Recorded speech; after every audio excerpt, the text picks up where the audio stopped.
Bueno, buenas a todos, a todas. Estamos acá con Martín Rodríguez, un gustazo para nosotros tenerlo en el espacio. La verdad que venimos con una seguidilla de personas que para muchos de nosotros, amigos, amigas, compañeros de espacios y demás, son referencias como Alejandro Horowitz, como Diego Sturwar y en este caso como Martín.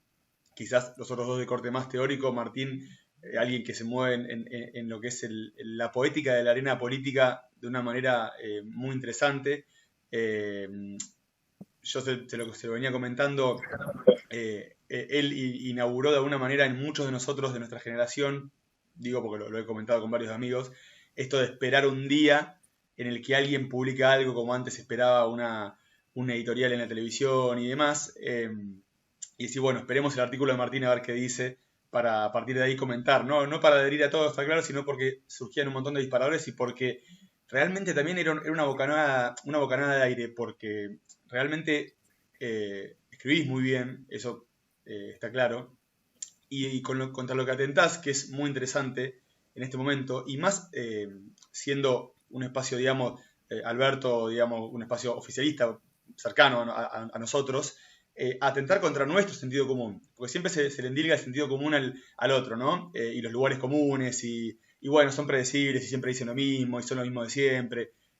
Ahora, nuestros lugares comunes también hay que empezar a problematizarlos porque son muchos, y creo que en algún punto, digamos, tampoco lo voy a sobreestimar, nos ha traído hasta esta realidad tan penosa que estamos viviendo. Así que bueno, Martín, realmente gracias por hacerte el espacio, sé que estás con de todo, eh, pero bueno, es un gusto tenerte acá. Bueno, gracias a ustedes. Primero, gracias por lo que referís. Ojalá que se parezca al 10% de lo que soy. Y gracias al espacio. Yo creo que tengo varios amigos en el encuentro itinerante y bueno, y algunas cosas que dijiste ahí de los lugares comunes me reconfortan porque es un poco el objetivo de muchas de las cosas que intento decir, ¿no? Bueno, para ir al hueso y arrancar, en relación a tu último artículo ahí en Panamá, que, bueno, tocas muchos temas que ahora vamos a ir de a poco desgranando, pero hablas hay una palabrita ahí básica, clave, digamos, que habla un poco de lo que es la fibra íntima argentina, me da la impresión que es la palabra quilombo, digamos. Y de qué manera nosotros nos hemos configurado a partir del quilombo, o qué hemos hecho a partir del quilombo, quiénes han actuado, de qué manera, cómo hemos avanzado, cómo nos hemos replegado. Eh, Me parece que en ese sentido, que también lo comentamos y creo que esto va a ser interesante arrancar de esta manera, Horacio González detecta en la correspondencia entre Cook y Perón también tan importante para entender todo lo que es este movimiento de ya 80 años, digamos, eh, que Perón era un hombre, digamos, adepto en algún punto al caos. Él mismo decía, los hombres de destino, digamos, surgirán a partir del caos. Entonces, Horacio González empieza a enhebrar toda una idea a partir del concepto de quilombificar, que él llama, ¿no? Entonces te quería preguntar, vos esto, ¿cómo lo ves hoy? ¿Qué sería hoy el quilombo en Argentina? ¿Cómo lo podemos pensar? Sobre todo también teniendo en cuenta los movimientos que empiezan a haber en la calle, eh, el quilombo en el que nos está, de alguna manera, metiendo este gobierno y demás. Bueno, ¿cómo podemos pensar el concepto? ¿Quiénes son digamos, los artífices en este momento, los personajes principales que pueden llegar a moderar y a entrar en esta lógica del quilombo argentino? Gran palabra, ¿no? Quilombo. Yo, charlando antes, te decía, primero que esa correspondencia a Perón-Cook es como un evangelio, ¿no? Para el peronismo, una etapa muy precisa, porque es entre la primera caída, ¿no? Ese Perón medio desarraigado, e incluso en Cook, la etapa previa a lo que después fue la Revolución Cubana, que organizó más, ¿no? En los años 60 en la cabeza de Cook.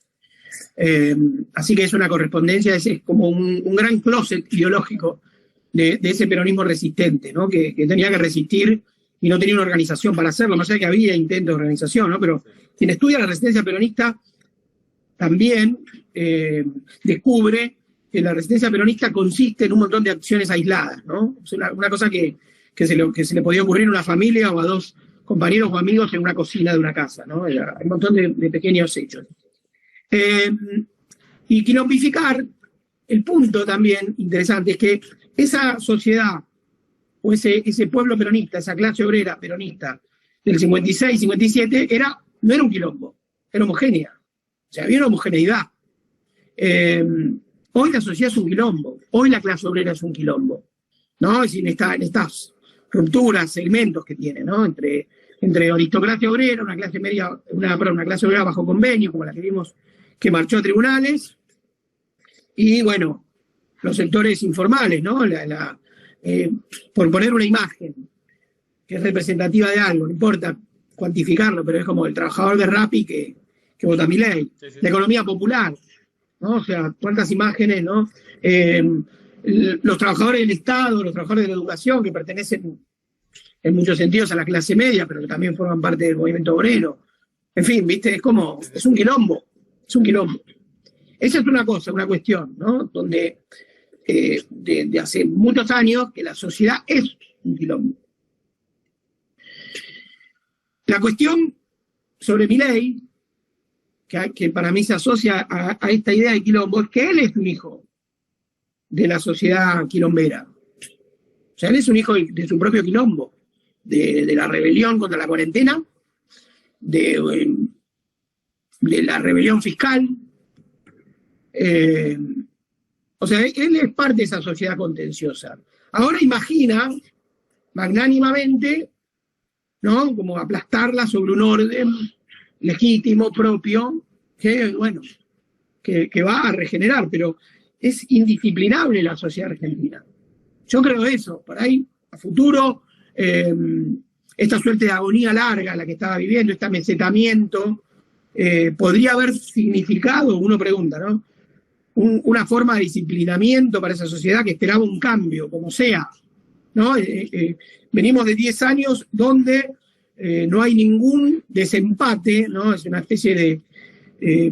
la grieta significaba un régimen de bloqueo mutuo entre dos fuerzas políticas que a la vez ninguna era mayoría, ¿no? Como aquello que organizaba la política del siglo XX, ¿no? Digamos, donde el peronismo era una especie de mayoría automática. Como cantaba la hinchada de Boca, ¿viste? Somos la mitad más uno. Acá es como son minorías fuertes que se bloquean y que hacen que haya más poder fuera del Estado que dentro del Estado, ¿no? Venimos por lo menos de Cristina para acá, del último gobierno de Cristina para acá, gobiernos que no han podido prácticamente transformar nada, salvo, en tal caso, aumentar el daño, ¿no? Macri ni hablar, de hecho su cuenta política, su balance político es que no pudo prácticamente transformar nada, ¿no? Que empezó con el gradualismo y con la negociación. Yo de hecho entiendo que en la cabeza de Macri hay un odio mayor a quienes lo forzaron al gradualismo que a quienes en tal caso le resistieron. Eso que él llama orcos, formaban parte de un paisaje esperable para Macri. Pero para Macri es más doloroso, fue más complicado, Massa, Monzó, ¿no? Esos políticos peronistas con los que tuvo que trabarse de algún modo para sacar adelante leyes y esas cosas. Entonces, después el gobierno de Alberto, bueno, esta especie de naufragio que nació de adentro para afuera, ¿no? Si el gobierno de Alberto tuvo legítimas excusas sobre lo que fue el contexto externo, digamos, y a la vez una praxis interna horripilante, ¿no? O sea, un gobierno que, en ese sentido, un descuido completo, ¿no? Es decir, entre los cristinistas que se vestían de sandinistas para correr por izquierda, a su propio gobierno, que en ese momento tenía números a los que quisiéramos volver, ¿no? Con índices de inflación, con negociaciones abiertas, ¿no? Y Alberto, un hombre que digamos, le falló a la ley primera de la democracia, y es que no hay gobierno o no hay presidencia sin liderazgo, ¿no? Alberto entró en una suerte de tormenta perfecta. El único liderazgo posible que podía fundar era un poco parricida, aunque obviamente después del atentado contra Cristina, cualquier metáfora, por más simbólica, se volvía medio truculenta, pero era acabar con el cristinismo, terminarlo, superarlo, si querés, encontrar una nueva síntesis, ¿no? Sin violencia, está claro, pero como hizo Kirchner con Duhalde, como hizo Duhalde con Menem, ¿no? Es decir, era una tarea impostergable. Y a su modo, como hizo Cristina, con cierto legado nestorista, que le dio su propia impronta, ¿no? Es decir, a mí me parecía siempre mucho más interesante, por su complejidad y por su pluralidad sincera, la era de Néstor, Y tengo argumentos, porque no es por idealizar a Kirchner. De hecho, Kirchner fue un mal expresidente, ¿no? Fue bastante quilombificador en sus 2 años como digamos, no sé cómo se llamaría, primer ciudadano cuando Cristina era presidenta, ¿no? Pero Cristina también lidió y armó algo distinto al legado de Kirchner, y a Alberto le tocaba eso, le tocaba una nueva síntesis, un nuevo avatar para el peronismo. No lo quiso hacer, y el argumento se mordía un poco la cola, era, Cristina le pedía un liderazgo que solo se podía fundar contra ella. Y Cristina nunca terminaba de pedirle ese liderazgo, y él proponía, en contrapartida, hacer la suya, es decir, hacer una presidencia que no se audite constantemente por Cristina, pero que le permita a ella el lujo histórico de no tener un liderazgo, que él no encarne un liderazgo reemplazo, ¿no? Entonces se armó una cosa que era como mediocre para todos, ¿no? Los desesperó al cristinismo, y bueno, y toda esa, o sea, cada gobierno tuvo su sistema de trabas, y todo eso desembocó en un tipo que vino a romper, ¿no? A romper esa especie de inercia mediocre que además fue alejando a la política de la sociedad. Porque esa política de la grieta es una política que se fue aislando, ¿no? Que tenía sus temas judiciales, sus discusiones sobre el no sé qué de Irán, o sea, temas que no hacían a la discusión concreta de la sociedad que venía frustrándose.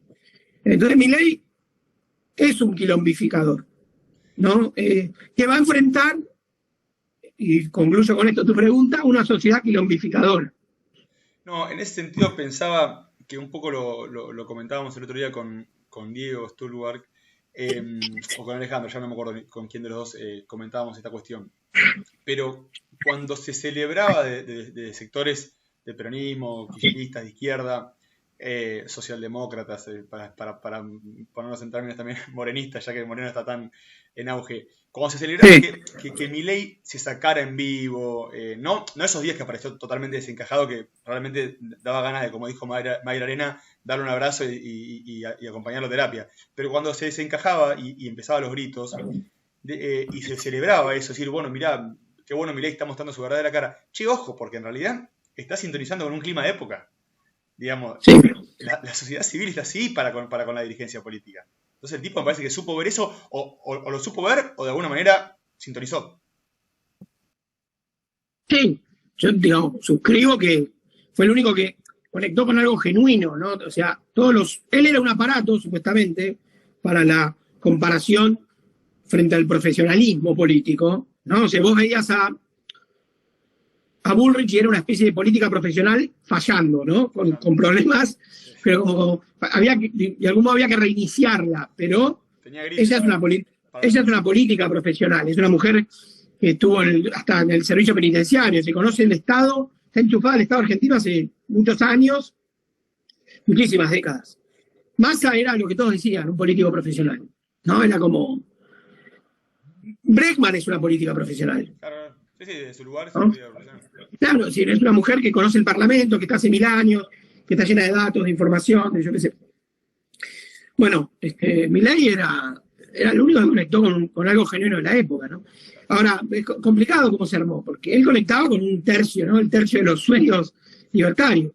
El tema que después, bueno, se había corrido, sí, el escenario era muy favorable para él, tenía dónde crecer, a pesar de que probablemente su primer estilo le ponía un primer límite, ¿no? El límite de las generales, ¿no? Que era mantener entre las PASO y las generales ese 30%. Y después, indudablemente, todo en bloque, el voto de Patricia Bullrich fue para él, ¿no? Claro. Bueno, otra cuestión que quizás es interesante señalar de tu último artículo, que en realidad ya lo venís de alguna manera deslizando en otros, es esto de que la clase media, y que sector más quilombificado en este momento que la clase media y no homogéneo, digamos, vos lo señalás como el hecho maldito del hecho maldito, digamos, la clase media es el hecho maldito del país peronista, para también ponerlo en términos de Cook. ¿Cómo se puede pensar hoy la clase media? Porque es realmente un quilombo también. Sí, es un quilombo y casi que se lo dejo en manos de los que saben ordenar, ¿no? Yo manejo, si se quiere, como intuiciones. Sí. Intuiciones rápidas, así, para hacer cosas, para artículos, como dice mi amigo Mariano Schuster, ¿no? Para el articulismo. Después vendrán los intelectuales que estudian eso de otro modo, hay historiadores de la clase media, gente que la piensa bien. Así que haciendo esa aclaración, como ¿no? ese rombo, hago mi comentario. Primera cuestión, a mí me parece que nacimos a la democracia y el triunfo de Alfonsín, una figura tan... Los peronistas hacen cola para homenajearlo, los radicales tardaron en sacársela de encima para poder hacer un giro pragmático, en fin, una figura pesada, ¿no? El bronce, ¿no? Agotadora. Pero el señor Alfonsín encarnó como, ¿cuál era la promesa de la democracia argentina? ¿Cuál era la promesa? Ser de clase media, ¿no? Si fue algo así como los mocasines en la fuente, ¿no? Después de la guerra social, digamos, después del fracaso de la patria socialista y de la patria peronista y después del proceso, la promesa era, bueno, construir un país de clase media. Cada uno le agrega los ingredientes de lo que eso significa, ¿no? Cierta universalidad, cierta normalidad, un ascenso social, ¿no? En fin, cosas que significan una idea del equilibrio ideológico, no sé, todas las cosas con las que uno puede, digamos, rellenar el verdadero significante vacío, ¿no? Un significante como clase media. Así que para mí, 1983 se funda con una promesa para el conjunto del pueblo argentino, que era ser de clase media. Alfonsín, quienes cuentan una frase que me parece súper interesante sobre lo que significaba la transformación de la Argentina del 76, producida a partir del 76, cuando Alfonsín le dicen, che, no te van a votar los obreros, y él dice, no, pero sus esposas sí. O sea, había como, en la clase obrera, ya que hablábamos al principio en la cita de Perón, había como, podríamos decir, ¿no? Graficar dos ámbitos de decisión, la fábrica y la casa. Y Alfonsín dice, yo me quedo con los votos que se deciden en la casa, y ahí uno esquemáticamente diría las esposas de los obreros, cuando igual obviamente había mujeres que trabajaban. No, está claro, está claro. Es un esquema también, ¿no? Era un abogado radical, no era un deconstruido el hombre. Sí. Y digamos, y también, y el otro ámbito era el ámbito obrero, el ámbito clásico, ¿no? Ubaldini, ¿no? Una gran figura política, sí. Otro padre de la democracia, porque además venía, todos recuerdan los paros a Alfonsín, pero no le pudo hacer paros a Alfonsín porque le había hecho paros a la dictadura. Total, ¿no? Sí, no. Porque él podía enfrentar un gobierno legítimo. De hecho, eran como tenían el honor de los duelistas, ¿no? Se respetaron. ¿No? Alfonsín se respetó bastante con los hombres que lo enfrentaron. Se respetó mucho con Cafiero, con Ubaldini y con Rico. ¿No? Sí, era como el duelo democrático, ¿no? De la década. Un obrero que venía, no sé, del lanuzazo, digamos, venía de movilizaciones contra los milicos duras, digamos. Está claro que sí. Por eso, ¿no? Y Ubaldini era también de un gremio chico, pero un paro nacional en el año 79. No. Había que construir un paro en el 79. No, claro. ¿No? Algo, incluso, para hacer una línea más sobre el ánimo quilombificador que vos decías, la clase obrera le hizo paros a la dictadura. A veces viene bien negarlos, para algunos. Digo, Oscar Smith, desaparecido, Luz y Fuerza, hizo boicot y paros en el año 1977. Hubo paro de subtes, para los porteños, perdón la porteñada. Pero vos podés agarrar un diario de 1977 y decía paro de subtes, una especie de gran tradición argentina, y no eran los metrodelegados de ahora, con vinculaciones más hacia la izquierda, eran de la UTA. Bueno, hubo paros bancarios, también, paros bancarios. Claro. O sea, clase obrera de capas medias, ¿no? Sí, claro. Como ahora, que tiene un dirigente muy importante que es de origen radical, ¿no? Un radical. Sí. Bueno, en fin, me fui un poco por las ramas, pero no. La cuestión de la clase media estaba como en el repertorio de las promesas posibles o deseables de 1983, porque era una promesa no de guerra.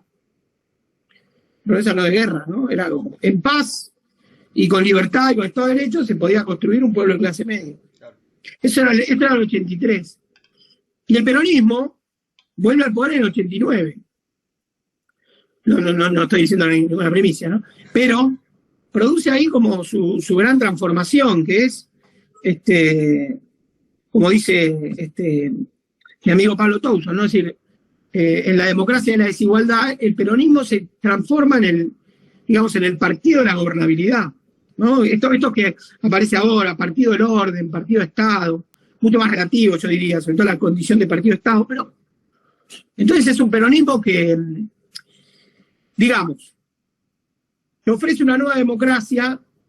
Si lo anterior no se podía fundar un orden democrático porque el peronismo ganaba, a partir del 83 fundamos una orden democrática donde el peronismo es al revés, es el dador de gobernabilidad, ¿no? O sea, antes era no puede haber democracia porque gana el peronismo, y ahora estábamos post-83 una suerte de no puede haber democracia sin el peronismo, claro, sin que el peronismo gobierne, sin que asegure en su gran, digamos, extensión sindical, territorial, social, no sé, católica, sí, todas las, ¿no?, que agarre a la sociedad. Y en el año 89, de algún modo, Menem se vincula a la clase media. ¿Cuánta clase media votó por primera vez al peronismo a través de Menem? A través del voto a Menem. Bueno, y ahí entran a jugar otras cosas, ¿no?, otros factores, ¿no? Además, el giro ideológico. Menem, hay preguntas, ¿no? Porque todos discuten a Menem, Menem rompió la Argentina, bueno, también la encontró rota. Y Menem llega y recuerdo una vez lo entrevisté a Alberto Cohen, y Alberto Cohen decía, nosotros en el año 88 íbamos a la embajada soviética, y en el año 89 después asumimos y lo sólido se disolvió en el aire, claro, ¿no? Sí, Menem encontró un mundo unipolar, y bueno, y lo hizo a lo argentino, ¿no? Una especie de giro fanático, ¿no? Menem tuvo ese giro fanático. Sí. Y bueno, y la clase media, fíjate, el 2001, ¿no? Digamos, ¿qué propone los 90? Propone estabilidad cambiaria, propone terminar con la inflación, crédito, ahorro en una moneda sólida durante un tiempo. Y bueno, es decir, es un acuerdo, un pacto social con la clase media, el que hace Menem. Y es la clase media, sin restar valor ni importancia a la resistencia obrera y a la resistencia social que hubo en los 90, para nada, y que empezó a ver tempranamente.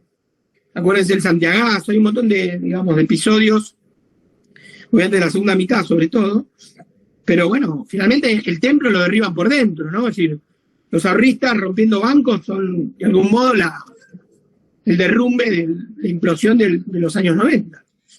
Y Kirchner, sí, y cuando Kirchner llega al poder, perdón. No, sí, obvio. No, sí.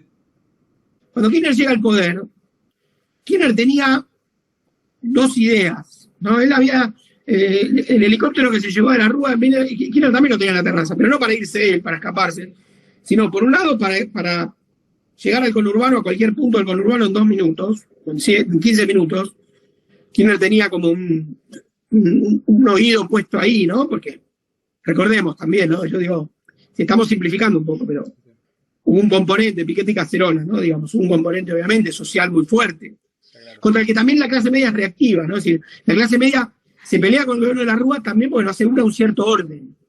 Tiene la cuestión del ahorro, pero también tiene la cuestión de que nos van a saquear, o sea, es muy contradictorio, muy, por supuesto ahora hay como relatos, hay como cosas más lineales ideológicamente sobre lo que fue el 2001, para mí fue un quilombo.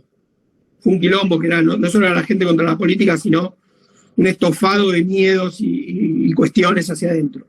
Pero Kirchner tenía el helicóptero que lo lleve a ver a Hugo Curto en 2 minutos, y tenía la obsesión y el temor al cacerolazo.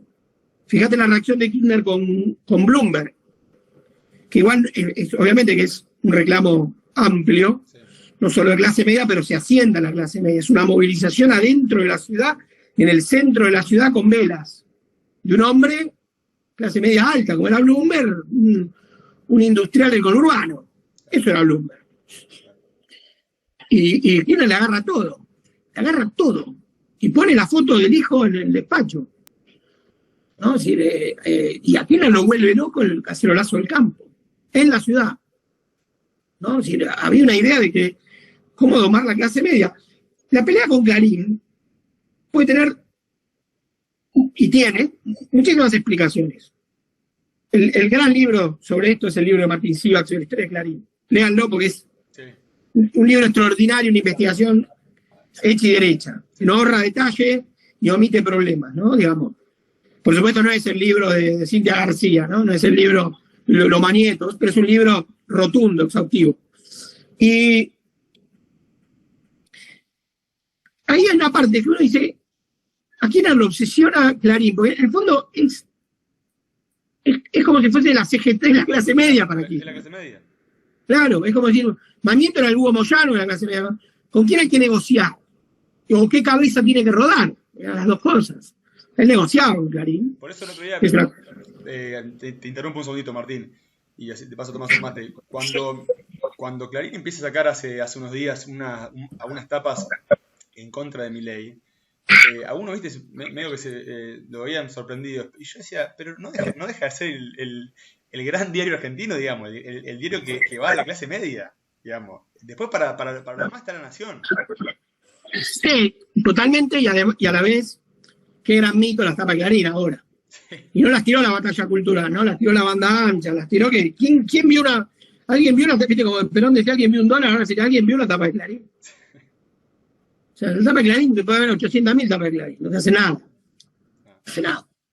Hoy te puede volver, viste, qué sé yo. No sé, no quiero pontificar, decir, nos gobierna TikTok, ese tipo de cosas, no sé. No me interesa pensar así, pero también eso es un. O sea, sí, existió en un momento. No, bueno, Clarín tenía, ¿no? Tenía el termostato, digamos, del humor, pero ahora hacer lo que quiera, Clarín con la tapa. Me parece interesante que lo charlemos ahora que lo traes a colación, porque, viste, yo soy bastante reacio a esa idea de que no, que los medios, está claro que son un ariete diario y cansador y que obviamente penetran en la subjetividad de quienes lo consumen y demás. Ahora, Alberto en 2019 gana básicamente por afano y tenía todos los medios en contra. Y Milei no es un tipo que haya nacido, si bien es un tipo, que sí nació en los medios, saliendo ahí en esas columnas verborrágicas y en esos paneles, pero es un tipo bancado por Clarín desde sus inicios. Entonces, también me parece que hay que un poco, me da la impresión que desmitificar un poco, ¿no? El poderío de los medios. Me parece que lo que termina asignando un poco la cuestión es básicamente la economía. Sí, es meterse en un temor, ¿no? Sí. Acá falta una persona que es Mariana Moyano, que podría hablar, que es una hermana y que podría hablar horas de eso, ¿no? Bueno, nada, Mariana era alguien que venía pensando la cuestión, digamos, de alguien que conoció el mundo Clarín. Sí. Y que, digamos, y conoció el agotamiento del discurso contra Clarín, ¿no? Ella, en ese sentido, creo que hubo una línea también, una simultaneidad entre un salto tecnológico en los medios, porque vos fíjate, por ejemplo, una pavada, pero digo esto solo y terminamos esta parte, además, sí. Pero es como el papel prensa, ¿no? Digamos, ¿a quién carajo le importa el papel, no? Casi que la discusión sobre papel prensa era cuando el papel se estaba por convertir, era para tapar, el papel servía para tapar el cuerpo terminado, ¿no? En fin, era un tiempo agotado. Pero bueno, volviendo a la pregunta y al inicio, sí. Vos decís, bueno, me gusta la frase mía que yo siempre boludeo, es Clarín es el hecho Clarín no, la clase media es el hecho maldito del país peronista. Sí. Bueno, hay que hacer un recorrido de eso. ¿Qué significa eso? Para no explicar un leitmotiv con otro leitmotiv. Claro. Y a mí me parece que es lo que enreda a los gobiernos, ¿no? Es lo que obsesiona, ¿no? Por muchas razones, incluso por la preponderancia metropolitana que tiene la agenda nacional, ¿no? O sea, ¿viste? ¿Por qué Rosario no es una causa nacional? ¿Por qué no existe un operativo de independencia contra el narco en Rosario? Porque no queda en el AMBA. ¿Viste? O sea, ¿viste? En vez de mudar la capital a Viedma, hay que mudar Viedma a la capital para volver a nacionalizar Viedma. Sí. Entonces, hay una parte donde, bueno, todo ese mejunje es el que volvió esta especie de quilombificador argentino, ¿no? Ahora, a su vez, déjame agregar algo acá, una cosa que el otro día también hablaba, que tiene que ver con cómo nosotros, qué es lo que está Milei volteando, de algún modo rompiendo. Y que vengan los historiadores y lo expliquen, pero hay algo así como una segunda transición democrática, ¿no? Un segundo gran momento, ¿no? Del 83 al 2001 vivimos una etapa, con sobresaltos gigantes, ¿no? El 89, un cambio en el mundo. Sí. Pero el 2001 significa el fracaso más completo de la clase política nacida en el 83, ¿no? De la democracia, como dicen los troscos, ¿viste? Democracia peronista y radical. El 2001 se rompen los partidos o se agrietan mucho los partidos y nace otra etapa, Sí. ¿no? Es común decir el kirchnerismo y el macrismo son los hijos del 2001, ¿no? Son los que le devuelven representación política y van armando su etapa, y ni hablar a partir de 2008, cuando aparece la grieta, el conflicto con el campo, justo lo que describían, ¿no? Sí. Ahora, todo esto, todos estos años, estos casi 22 años, tenían como un disyuntor. Tenían un acuerdo implícito de la política que iba de Kirchner a Macri, que era que no estalle, que no vuelva a estallar, ¿no? Es decir, que no haya un Estado que meta mano en los ahorros en dólares de las clases. Entonces, el punto era ese disyuntor para que no estalle. Para Milei es el problema. O sea, Milei es alguien que está como de los dos lados de la mecha del estallido. Es el que advierte que puede haber un estallido y el que fomenta que haya un estallido. Milei mete los dedos en el enchufe, o sea, quiere que el tabú del 2001 a 2023, que era no estallar, se rompa, ¿no? Claro. Sí, sí. No es que él no se mete solamente, según los politólogos, con el consenso alfonsinista, él se mete con el consenso el consenso decembrista, ¿viste? El consenso del 2001, que era no estallar, y eso significaba tomar todas las medidas, digo. En algún sentido, el hijo del corralito es el cepo, ¿no? Es decir, bueno, luego no ahorren. O sea, no pueden ahorrar. O sea, para que no haya gente en los bancos hay que vaciar los bancos, ¿no? Cuando pasamos los 20 años del 2001 fue bancos vacíos, ¿no? Porque si la clase media, ¿para qué va un banco? ¿Para qué va? O sea, el instrumento financiero de la época es el mercado pago. Claro. ¿Para qué va un banco? Un crédito, el último crédito se dio en 2018. El kirchnerismo fue explicado también por la pareja del Galicia. No hay más pareja del Galicia, ¿no? O sea, si tenemos que matar a la pareja de Galicia para que esto no estalle, matamos a la pareja de Galicia, con los cupos, con no sé qué, no hay más pareja. No porque la actriz es feminista ahora y no sé qué, ¿no? Y no quiere hacer el papel de un estereotipo. No hay pareja de Galicia, no hay más bancos. Claro. Digamos, sí, tenés una caja de ahorro en un banco, el banco te bonifica, te mete seguros de no sé qué, te saca ahí. Un gran amigo mío que es gerente de una sucursal de un banco acá en Capital, y yo le digo, negro, ¿a qué va? Es un tipazo, ¿no? Digamos, ¿y a qué va la gente de un banco? A nada. El banco es un rollo de paja, ¿no? Tal de seguridad que es que diría el primer trabajador de la Argentina.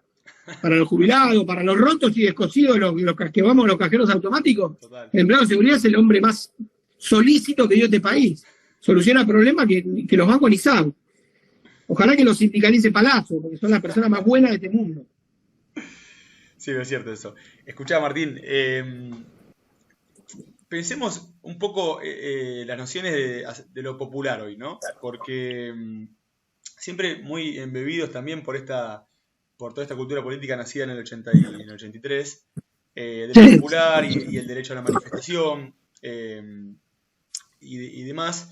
¿En qué lugar quedó eso hoy de la popularidad en contrapunto con la popularidad del orden, digamos, de establecer el orden, de esta cabina de bar que armaron el otro día Milei y Bullrich para ir ahí chusmeando a ver qué pasaba en la manifestación? ¿Qué sería hoy lo popular? ¿Quién comprende lo popular hoy, a tu juicio? Es una buena pregunta.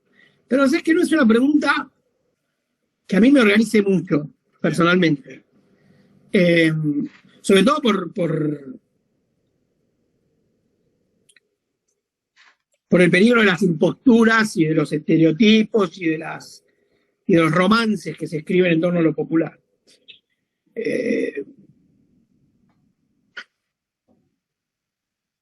Yo creo que, digamos, la Argentina es un país más bien mestizo, ¿no? Más bien de integraciones. Somos un país abierto, somos un país con mucho migrante, ¿no? Somos un país costumbrista, ¿no? Que rápidamente armamos en todos lados surge un barrio, ¿no? Donde el chino, el tano, ¿no? Toda esa parte, ¿no? Que está un poco, ¿no? Las aguafuertes de Roberto Ar. Somos un país que mezcla, ¿no? O sea, hace mucho tiempo que no existe el arte alto y el arte bajo, ¿no? O sea, la alta cultura enfrentada a la cultura baja, digamos. Entonces, distinguir lo popular de lo no popular, decía, Macri es de la élite. Bueno, sí, es un hombre, un hijo de un gran empresario.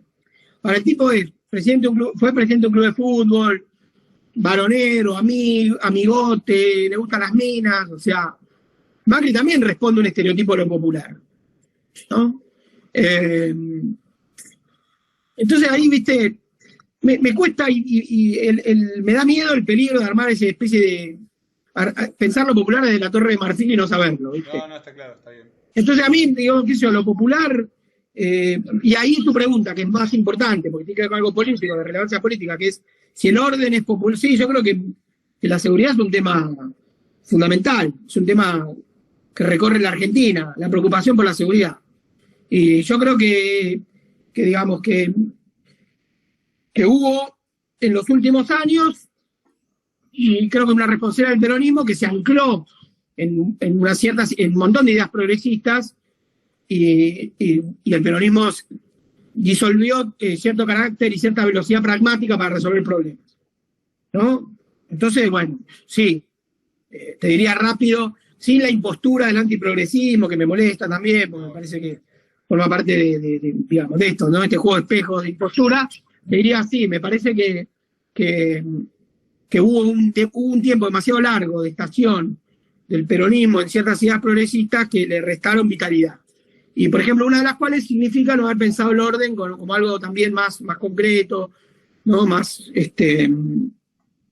sin tanto tabúes, ¿no? Sí, también apareció un Bernie, pero era como si fuese, tenemos uno para hacer el juego de la demagogia. Sí, es casi como el tengo un amigo... Ah, sí, Claro. Yo tengo un amigo... Tengo un amigo punitivista, claro, y aparece Bernie, y a los 2 minutos le explota la cana. Claro. No me cae mal Bernie. No, está de hecho, claro, yo trabajé en el Estado y él trabajó, y te diría que fue un tipo súper importante en toda la primera cruzada del kirchnerismo para relacionarse con organizaciones sociales y con un montón de cosas. Bernie fue un hombre de Estado, digamos, para el kirchnerismo originario.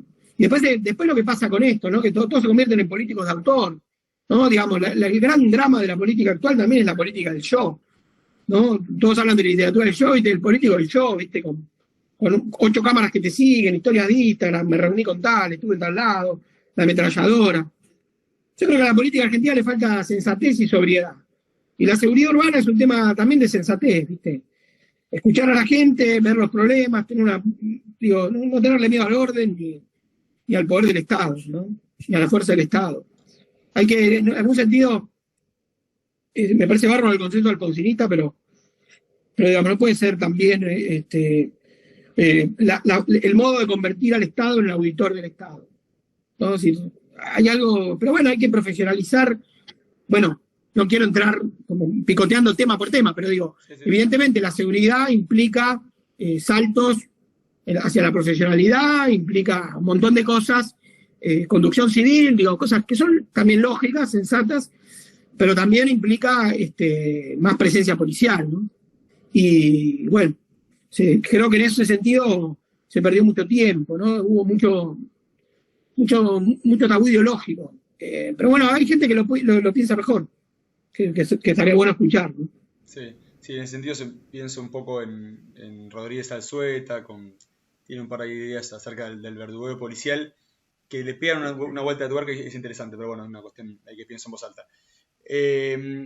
Recién decías, falta ahí una parte del Estado o alguien, digamos, de la pata del Estado que escuche efectivamente. ¿Vos creés hoy en día, o estos últimos años, digamos, que venís analizando la política, a mi juicio y el de varios tan sagazmente, crees que hay un espacio o un personaje de la política que efectivamente esté escuchando a la gente? Porque realmente pareciera que no.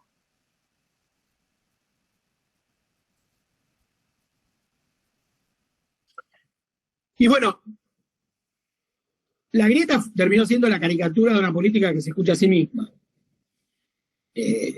Una explicación de los problemas y una propuesta por cómo vivir la crisis y no cómo solucionarla.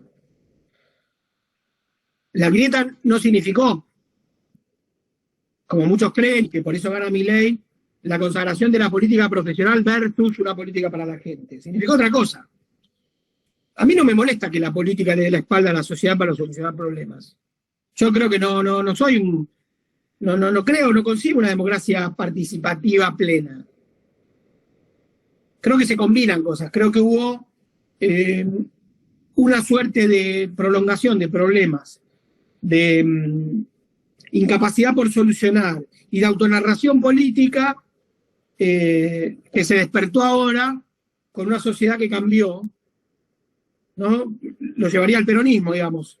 El peronismo se enfrenta a una sociedad que cambió sin haber cambiado él, ¿no? Transformaciones en el mundo del trabajo sería lo más detectable rápidamente, Sí. Que el peronismo desconoció. Entonces, bueno, bienvenidos a esto nuevo. Hay gente que va a tener responsabilidades históricas indelegables.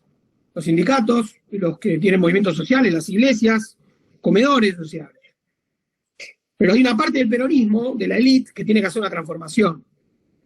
Creo que la élite del peronismo, que dominó el peronismo en los últimos 20 años, está completamente agotada. Se enriquecieron, se llenaron de plata, de negocios, de autonarración complaciente, ¿no? Vinculados a, como dice así, ¿no? Una revolución imaginaria. Fue un proceso, no fue un día para el otro. Y creo que ese tiempo está agotado, enamorados del conflicto, porque el conflicto les permite subsistir y reproducir su lugar privilegiado, ¿no? El peronismo sigue peleado con el campo, sigue peleado con sectores con los que tiene o los que tenía que rearmar un vínculo. Y las variantes fueron que, digamos, para mí esto se llama cristinismo, ¿no? Esta etapa. Y las variantes fueron que para oponerse a eso, al cristinismo, el cristianismo era diagnosticado como un sector del peronismo dominante, dirían, yo alguna vez lo dije y me arrepiento, con demasiada ideología, y entonces la oposición a eso era una suerte de peronismo vacío, ¿no? Scioli. O más light. Claro, Scioli. Tipo, lo mismo pero descremado. Y yo creo que no creo que sea algo con menos densidad. ¿Que Milei tiene menos ideología, menos carga ideológica? No lo veo. ¿No? Salvo que la única ideología sea la mía, ¿no? Salvo que, digamos, viste como en los 90 decían que vuelvan las ideologías, no hubo una década más ideológica en los 90, ¿no? Lo que pasa es que no era la tuya, ¿no? Entonces, no sé si más ideología, pero muy ideología. Sí, está claro. Y ahora lo mismo, ¿viste? Decís, bueno, otra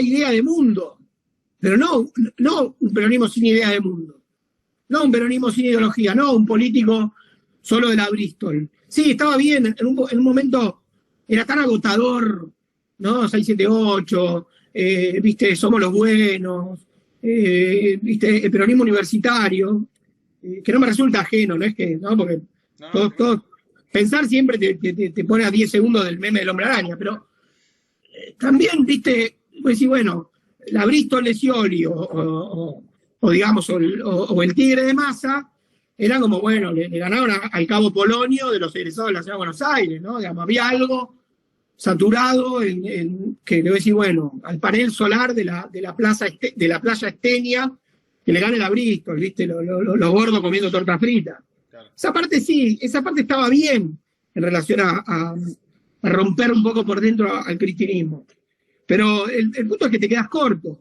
Y que entonces al final, ¿viste? Son los socios mayoritarios, los que tienen más idea de mundo, más ideología. Hay que hacer algo nuevo, algo completamente nuevo y sacar a la mierda toda la élite que hubo en estos años, ¿no? Y esto tampoco, ni creo en las persecuciones judiciales, ni creo en ninguna, ¿no? Simplemente, realmente resetear el peronismo. Desanclarlo de los lugares comunes en los que estuvo y que crezca otro avatar, ¿no? Pero bueno, eso va a llevar tiempo, ¿no? En ese sentido, ahora cuando me mencionás palabras fuertes, digamos, significantes fuertes, hay algo que comentás en el libro que hacemos con Menem, en tu artículo, en ese libro, que me pareció muy interesante. Vos decís algo así como que las épocas fuertes no se construyen contra épocas blandas, digamos. El aluvión tan fuerte como es lo de Milei, esa línea, digamos, esto de las épocas fuertes y las épocas blandas. ¿Cómo se puede leer hoy? ¿Qué vigencia tiene hoy? Bueno, hay frases que vienen con un envión retórico no, que me resulta difícil reponer. Sí te diría que en los 40 años de democracia tuvimos cambios, ¿no? Nombramos a Menem y nombramos a Duhalde Kirchner, ¿no? Como figuras que han tenido que ensamblar de nuevo la política. Contra épocas duras, ¿no? Así sí. Bueno, de Menem ya dijimos mucho. Sí. Duhalde es una figura, es uno de los grandes presidentes de la democracia, pero no, de nuevo, no para converger en una especie de identidad dualdista. No me importa ahora la identidad, ¿no? Digamos, Duhalde fue, mirando ahora los 40 años de historia, el que tramó la salida de la convertibilidad. Fue el compañero de fórmula de quien instauró un modelo y el que concretamente lo rompió. Asumiendo algo que en política no se asumió más, ¿no? Que era el costo. El costo, o sea, un político es alguien que paga costos. Costos por derecha, costos por izquierda. También en este nuevo régimen post-2003, y bastante inventado por el propio Kirchner, había una idea de que la política no pagaba más costos. Me acuerdo en el gran libro de Mario Weinfeld sobre estallidos, y no sé si en el de... Bueno, pero te diría, remontándome, no a los libros, sino a los editoriales de Mario de 2004-2005, un gran momento de Weinfeld que explicaba muchísimo para muchos sectores al kirchnerismo naciente. Weinfeld, que era muy atento a cosas, por ejemplo, que miraba la interna del gobierno en torno a tarifas, política de energía, ¿no? Que era en ese momento Lavagna, Devido, Kirchner, lo que había pasado con Scioli, que había pedido primer viaje de Kirchner al exterior y Scioli salió a estar, cometió un error político tremendo. Dicen que el que lo cagó a pedo fue Korax, ¿no? No puede decir nunca lo que un jefe no dice, ni hacer lo que no hace. Y era el tema de pagar costos, ¿no? Actualizar tarifas. Y la discusión, me acuerdo, en un editorial muy preciso de Weinfeld, entrevistando a Kirchner, era: ¿usted cree que va a gobernar sin dar malas noticias? Y Kirchner decía que sí, que él no iba a dar nunca una mala noticia, que nunca iba a dar una mala noticia.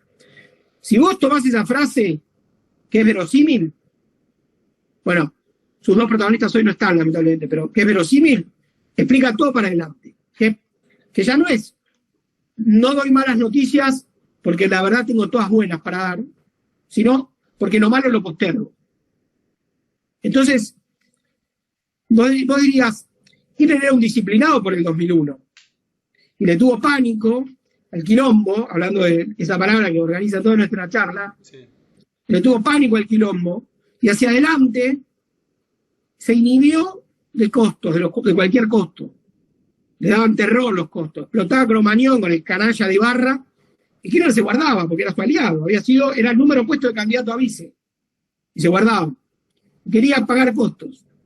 Si vos tomás, yendo a algo mucho más cercano, y a esa especie de preocupación exclusiva del modo en que es narrada la política, ¿no? Porque el kirchnerismo es una especie de escritura en vivo de la historia, o pretende, ¿no?